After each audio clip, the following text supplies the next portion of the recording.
Bom dia, boa tarde a todos. É uma satisfação estar aqui no quarto seminário de Políticas Públicas e Interseccionalidades, apresentando a pesquisa, né, intitulada Cidadania, Extensão e Permanência, Desafios e Políticas no Ensino Superior. Esse trabalho, né, foi desenvolvido em autoria, né, em coautoria com Ana Paula Carvalho, com Evanilson Caetano, sob orientação da professora doutora Maria Gorete Borges Figueiredo, e esse trabalho ele foi desenvolvido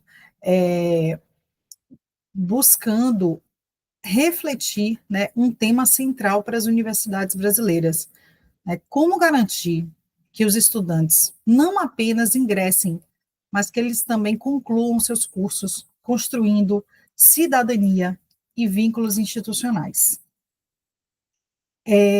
Trazendo, né, um panorama sobre a educação superior brasileira, né, o ensino superior, ele passou nas últimas décadas por uma expansão significativa, então políticas públicas ampliaram o acesso e muitos estudantes que antes não tinham essa oportunidade puderam ingressar nessas universidades. Mas, contudo, esse processo também ele trouxe um grande desafio, a permanência.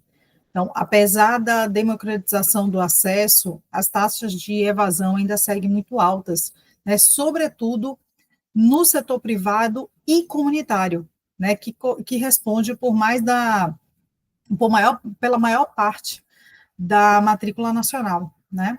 Então, isso significa que muitas vezes, aquele sonho de concluir esse curso superior ainda se esbarra em obstáculos financeiros, acadêmicos e até mesmo sociais. Então, nesse contexto, a resolução CNE número 7 de 2018, né, que institui a curricularização da extensão, ela se coloca como um marco, exigindo que as universidades repensem as suas práticas formativas, né? E queira, quer não, ela também se coloca como uma estratégia fundamental para fortalecer a permanência e a formação cidadã desse indivíduo. Então, a pesquisa que nós apresentamos, ela combina três eixos metodológicos. O primeiro é a análise documental, né, de normativas e políticas de permanência estudantil.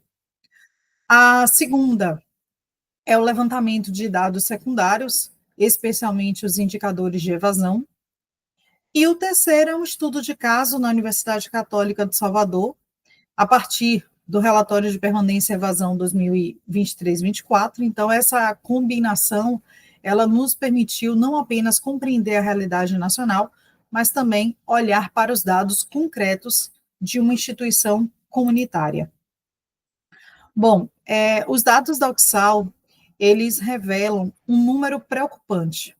55% dos estudantes que ingressaram em 2019 abandonaram seus cursos. Então, esse índice ele dialoga com o que se observa em muitas instituições privadas e comunitárias no país. Então, quais seriam, né, as razões para essa evasão? Primeiro, é uma questão financeira, né, relacionada àquelas dificuldades econômicas das famílias e o custo da educação privada. O segundo a ser considerado é o institucional, então envolve lacunas no sistema de apoio pedagógico e nesse acompanhamento acadêmico. E o terceiro, eu falo do senso de pertencimento, né, que se refere à dificuldade de alguns estudantes se reconhecerem como parte da comunidade universitária, né, o que fragiliza esses vínculos e a identidade acadêmica. Bom, é aqui que entra, né, a força da extensão universitária, né, porque quando ela é vivenciada como prática transformadora, a extensão ela conecta universidade e sociedade, criando experiências que elas transcendem a sala de aula. Então, ela fortalece o protagonismo estudantil, promovendo diálogo entre saberes acadêmicos e populares, e também desenvolve a consciência crítica e corresponsabilidade social. Então, na UXAL, por exemplo, os projetos extensionistas em comunidades locais têm permitido que estudantes reconheçam o seu papel como agente de transformação, ao mesmo tempo em que se constrói o pertencimento à instituição. Então, essa vivência, ela pode ser decisiva para que eles não desistam dos seus cursos. E aí, diante desse cenário, né, o estudo aponta para uma necessidade de políticas articuladas de permanência, que integrem diferentes dimensões. Primeiro, o fortalecimento do apoio acadêmico, seja como tutoria, como monitoria, né? Segundo ponto, a ampliação, né, da assistência estudantil, abrangendo bolsas, né, alimentação, moradia, transporte, pelo menos na medida do possível. A terceira, né, o terceiro item aqui que a gente considera a valorização da extensão como eixo formativo, né, e um espaço de construção da cidadania. Não menos importante, né, a promoção de ambientes inclusivos e democráticos que assegurem diversidade e pertencimento.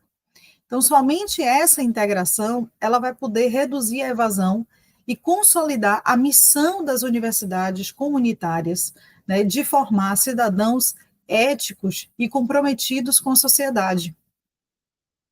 Então, nós concluímos, né, que enfrentar a evasão e fortalecer a permanência estudantil, ela vai exigir um compromisso institucional e políticas públicas consistentes. Então, a extensão universitária, ela não é um apêndice, mas ela é uma parte central da estratégia, porque ela dá sentido à formação e ela conecta os estudantes a uma causa maior, né? O exercício da cidadania. Então, mais do que formar profissionais, né, nós precisamos formar sujeitos críticos, capazes de transformar a realidade social em que essas pessoas vivem, né? Esse é o grande desafio e, ao mesmo tempo, a grande contribuição que o ensino superior brasileiro ela pode oferecer. Então, aqui eu deixo algumas referências, né, que embasaram esse estudo e muito obrigada.